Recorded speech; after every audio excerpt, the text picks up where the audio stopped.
दोस्तों, लखनऊ नवाबों का शहर, जहाँ की सुबह चाय की चुस्कियों और अजान की आवाजों से शुरू होती और रातें पुराने किस्सों की गहराइयों में खो जाती।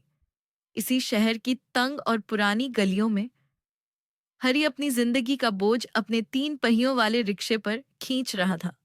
50 साल का हरी, जिसके चेहरे की झुर्रियों में मेहनत और गम की अनगिनत कहानियां लिखी थीं। पिछले 30 सालों से वह इसी शहर की सड़कों पर रिक्शा चला रहा था।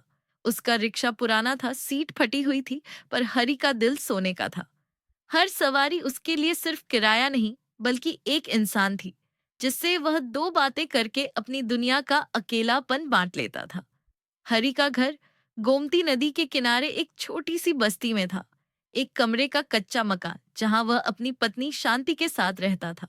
उनकी दुनिया बहुत छोटी और सादी थी, पर उसमें एक बहुत बड़ा खालीपन था।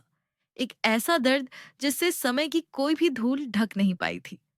10 साल पहले उनका इकलौता बेटा, 8 साल का मोहन, एक ऐसी बीमारी का शिकार हो गया था जिसका इलाज शहर के बड़े अस्पतालों में ही मुमकिन था। हरी ने अपना सब कुछ बेच दिया, दिन रात रिक्शा चलाया, कर्ज लिया, पर वह अपने बेटे के इलाज के लिए जरूरी पैसे जमा नहीं कर पाया। और एक दिन मोहन अपने पिता की गोद में ही इलाज के अभाव में हमेशा के लिए सो गया। उस दिन के बाद हरि और शांति जैसे जीना ही भूल गए थे, पर उन्होंने अपने गम को अपनी कमजोरी नहीं बनाया। उन्होंने फैसला किया कि वे अपनी बची हुई जिंदगी दूसरों के काम आने पर गुजारेंगे। हरि अपनी कमाई का एक छोटा सा हिस्सा निकालकर बस्ती के गरीब बच्चों के लिए किताबें और भूखों के लिए रोटी का इंतजाम करता। उसका एक सपना था, एक बहुत बड़ा सपना। वह अपनी बस्ती में अपने बेटे मोहन के नाम पर एक छोटा सा दवाखाना क्लिनिक खोलना चाहता था, ताकि जो उसके बेटे के साथ हुआ, वह किसी और गरीब के बच्चों के साथ न हो। वह अपने रिक्शे में एक छोटा सा डिब्बा रखता था, जिस पर लिखा था, मोहन का दवाखाना। दिन भर की कमाई के बाद जो भी चिल्लर बचती, वह उसमें डाल देता। 10 सालों में उस डिब्बे में कुछ 1,000 रुपये ही जमा हो पाए थे, पर हरी की उम्मीद जिंदा थी। उस रात लखनऊ पर आसमान जैसे टूट पड़ा था। घनघोर बारिश, तेज हवाएं और कड़कती बिजली। सड़कें तालाब बन चुकी थीं और लोग अपने घरों में दुबके हुए थे। रात के 11 बज रहे थे। हरी दिन भर की थकान के बाद भीगता हुआ अपने घर की ओर लौट रहा था। उसका मन आज भारी था, क्योंकि बारिश की वजह से कमाई कुछ खास नहीं हुई थी। वह हजरतगंज के पास से गुजर रहा था, तभी उसकी नजर सड़क के किनारे खड़े एक बुजुर्ग पर पड़ी। वह एक बड़ी सी पुरानी हवेली के गेट के बाहर खड़े थे, बारिश में पूरी तरह भीगे हुए और अपने सीने को कस कर पकड़े हुए थे। उनके चेहरे पर असहनीय पीड़ा के भाव थे और वह मुश्किल से सांस ले पा रहे थे। कोई गाड़ी उनके पास नहीं रुक रही थी। शायद उन्हें कोई आम भिखारी समझकर लोग नजरअंदाज कर रहे थे। हरी ने अपना रिक्शा फौरन उनके पास रोका। साहब, क्या हुआ? आपकी तबीयत ठीक नहीं लग रही है। उस बुजुर्ग ने मुश्किल से आंखें खोली। मुझे अस्पताल ले चलो, मेरा दिल। उनकी आवाज उनके दर्द में डूब गई। हरी को अपने बेटे मोहन की याद आ गई। उसे भी ऐसे ही सांस लेने में दिक्कत हुई थी। हरी ने एक पल भी नहीं गंवाया। उसने उस बुजुर्ग को सहारा देकर अपने रिक्शे में बिठाया। उसने अपनी फटी हुई गमछी से उनका चेहरा पोंछा। आप चिंता मत कीजिए सेठ जी, मैं हूं ना, मैं आपको कुछ नहीं होने दूंगा। उस बुजुर्ग के कपड़े कीमती थे और उनकी कलाई पर बंधी घड़ी बता रही थी कि वह कोई बहुत अमीर इंसान है। हरी ने अपनी पूरी ताकत लगाकर उस पानी भरी सड़क पर रिक्शा दौड़ा दिया। बारिश और तेज हो गई थी। हरी के फेफड़ों में सांस फूल रही थी, पर वह रुका नहीं। वह लगातार उस बुजुर्ग से बातें कर रहा था, ताकि वह होश में रहे। सेठ जी, आंखें खुली रखिए, बस हम पहुंचने ही वाले हैं। देखिए, वो सामने अस्पताल की रोशनी दिख रही है। आप अपने बच्चों के बारे में सोचिए, सब ठीक हो जाएगा। वह बुजुर्ग, जो सेठ दामोदर दास थे, शहर के सबसे बड़े और सबसे पुराने उद्योगपतियों में से एक, वह दर्द में थे, पर हरि की आवाज, उसकी हिम्मत उन्हें एक अजीब सा सुकून दे रही थी। उन्हें लग रहा था जैसे कोई फरिश्ता उन्हें बचाने आया है। आधे घंटे की उस जानलेवा जद्दोजहद के बाद हरि सेठ दामोदर दास को शहर के सबसे बड़े प्राइवेट अस्पताल के इमरजेंसी दरवाजे पर लेकर पहुंचा। उसने जोर शोर से आवाज लगाकर डॉक्टरों और नर्सों को बुलाया। सेठ जी को फौरन अंदर ले जाया गया। हरि वहीं बाहर एक बेंच पर बैठ गया। वह पूरी तरह भीग चुका था और कांप रहा था, पर वह वहां से गया नहीं। वह इंतजार करने लगा। उस अनजान सेठ की सलामती की दुआ मांगने लगा। करीब 2 घंटे बाद एक डॉक्टर बाहर आए और बोले, आपने इन्हें सही समय पर पहुंचा दिया। कुछ मिनट की और देर होती तो कुछ भी हो सकता था। अब वह खतरे से बाहर है। यह सुनकर हरि के जान में जान आई। उसने ऊपर वाले का शुक्र अदा किया और चुपचाप अपना रिक्शा लेकर घर लौट गया। उसने किसी को कुछ नहीं बताया, न पैसे मांगे, न अपना नाम बताया। अगले कुछ दिनों तक सेठ दामोदर दास अस्पताल में रहे।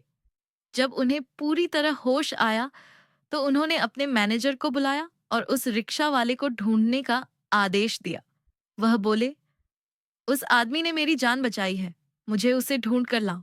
मैं उसे उसकी नेकी का इनाम देना चाहता हूँ। मैनेजर ने शहर के सारे रिक्शा स्टैंड पर पूछताछ की, पर हरि का कुछ पता नहीं चला। सेठ दामोदर दास को लगने लगा कि शायद वह उस फरिश्ते से दोबारा कभी नहीं मिल पाएंगे, पर किस्मत ने कुछ और ही लिखा था। एक हफ्ते बाद जब हरि उसी अस्पताल के बाहर सवारी का इंतजार कर रहा था, तो सेठ के मैनेजर ने उसे पहचान लिया। वह हरि को लेकर सेठ दामोदर दास के आलीशान प्राइवेट रूम में पहुंचा। हरि इतना बड़ा और साफ सुथरा कमरा देखकर घबरा गया। सेठ दामोदर दास बिस्तर पर बैठे थे, पर अब उनके चेहरे पर कमजोरी की जगह एक गहरा आभार था। उन्होंने हरि को बैठने के लिए कहा। हरि झिझकता हुआ एक कोने में खड़ा हो गया। आओ मेरे पास बैठो, सेठ ने नरम आवाज में कहा। उस दिन तुमने मेरी जान बचाई, मैं तुम्हारा यह एहसान कभी नहीं चुका सकता। हरि ने हाथ जोड़ लिए। सेठ जी, मैंने कोई एहसान नहीं किया, मैंने तो बस अपना फर्ज निभाया। नहीं, सेठ बोले, तुमने फर्ज से बढ़कर काम किया। बताओ तुम्हें क्या चाहिए? मैं तुम्हारी ईमानदारी और नेकी की कीमत अदा करना चाहता हूँ। उन्होंने अपनी चेकबुक निकाली और हरि की ओर बढ़ा दी। इस पर अपनी मनचाही रकम भर लो। एक नया घर, अपनी पत्नी के लिए गहने, बच्चों की पढ़ाई, जो मांगोगे मिलेगा। मैं तुम्हें इतना पैसा दूंगा कि तुम्हारी 7 पुश्तों को रिक्शा चलाने की जरूरत नहीं पड़ेगी। हरि ने उस खाली चेक को देखा। एक पल के लिए उसकी आंखों के सामने अपनी गरीबी, अपनी जरूरतें और अपनी पत्नी का चेहरा घूम गया। वह चाहता तो उस पर लाखों रुपए भरकर अपनी सारी मुश्किलें खत्म कर सकता था, पर फिर उसे अपने बेटे मोहन का मासूम चेहरा याद आया और वह सपना जो उसने मोहन के लिए देखा था। उसने बहुत ही विनम्रता से उस चेक को वापस सेठ की ओर बढ़ा दिया। सेठ जी, मुझे आपकी दौलत नहीं चाहिए। सेठ दामोदर दास हैरान रह गए। क्या, पैसा नहीं चाहिए? तो फिर क्या चाहिए तुम्हें? हरि की आंखों में आंसू आ गए। उसने कहा, सेठ जी, अगर आप सच में मुझे कुछ देना ही चाहते हैं तो एक गरीब बाप का सपना पूरा कर दीजिए। कैसा सपना? सेठ ने उत्सुकता से पूछा।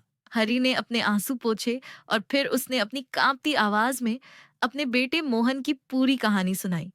कैसे वह एक छोटी सी बीमारी से इलाज के पैसे न होने के कारण उसकी गोद में ही दम तोड़ गया था।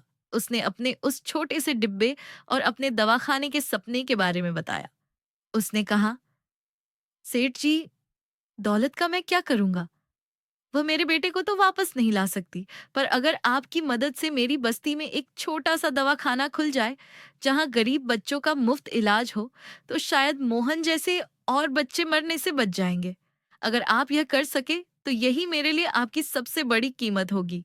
यही मेरा किराया होगा।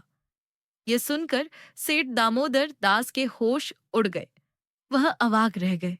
उन्होंने अपनी जिंदगी में बड़े बड़े सौदे किए थे, लोगों को दौलत के लिए गिरगिट की तरह रंग बदलते देखा था, पर आज एक गरीब रिक्शा वाला, जिसे वह कुछ लाख रुपए देकर खरीदने की सोच रहे थे, उनसे हजारों बच्चों की जिंदगियों का सौदा कर रहा था।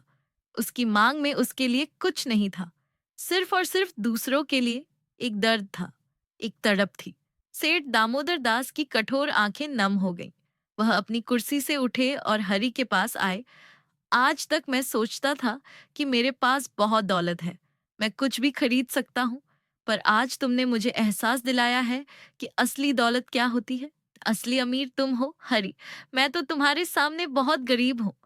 फिर सेठ दामोदर दास ने एक ऐसा सच बताया जिसने हरि को भी चौंका दिया।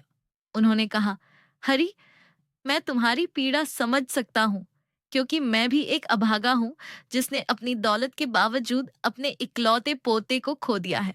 उसे भी एक ऐसी ही बीमारी थी और मेरे सारे पैसे, सारे बड़े डॉक्टर उसे बचा नहीं सके। उस दिन के बाद से मैंने जीना ही छोड़ दिया था, पर आज तुमने मुझे फिर से जीने का एक मकसद दे दिया है। सेठ दामोदर दास ने फैसला किया। उन्होंने कहा, हैरी, तुम एक छोटे से दवाखाने की बात कर रहे हो। मैं तुम्हारे बेटे मोहन के नाम पर इस शहर का सबसे बड़ा बच्चों का चैरिटेबल अस्पताल बनवाऊंगा। एक ऐसा अस्पताल जहां किसी भी बच्चे का इलाज पैसे की कमी की वजह से नहीं रुकेगा। और इस अस्पताल को तुम चलाओगे, हरी। तुम इसके मुख्य ट्रस्टी होगे, क्योंकि इस काम के लिए डॉक्टर या मैनेजर की नहीं, बल्कि तुम्हारे जैसे एक नेक और संवेदनशील दिल वाले इंसान की जरूरत है। उस दिन के बाद लखनऊ शहर ने एक नया इतिहास बनते देखा। सेठ दामोदर दास ने अपनी आधी से ज्यादा जायदाद उस अस्पताल के निर्माण में लगा दी। कुछ ही सालों में गोमती नदी के किनारे एक शानदार मोहन चिल्ड्रेन हॉस्पिटल खड़ा हो गया। हरि अब रिक्शा नहीं चलाता था, वह उस अस्पताल का संचालक था। वह हर दिन उन बच्चों की सेवा करता जिनके चेहरों में उसे अपने मोहन की मुस्कान दिखती थी। सेठ दामोदर दास भी अपना सारा वक्त उसी अस्पताल में गुजारते। दो पिता जो अपने बच्चों को खो चुके थे, अब हजारों बच्चों के पिता बन गए थे। तो दोस्तों, ये थी हरि और सेठ दामोदर दास की कहानी। ये हमें सिखाती है कि नेकी का कोई मोल नहीं होता। जब आप दूसरों के दर्द को अपना बना लेते हैं, तो किस्मत आपके कदमों में वह सब कुछ रख देती है जिसकी आपने कभी कल्पना भी नहीं की होती। अगर इस कहानी ने आपके दिल को छुआ है, तो हमें कमेंट्स में जरूर बताइए। इस कहानी को लाइक और शेयर करें, ताकि इंसानियत और सेवा का यह संदेश हर घर तक पहुंचे। और ऐसी ही और कहानियों के लिए हमारे चैनल को सब्सक्राइब करना न भूलें। धन्यवाद।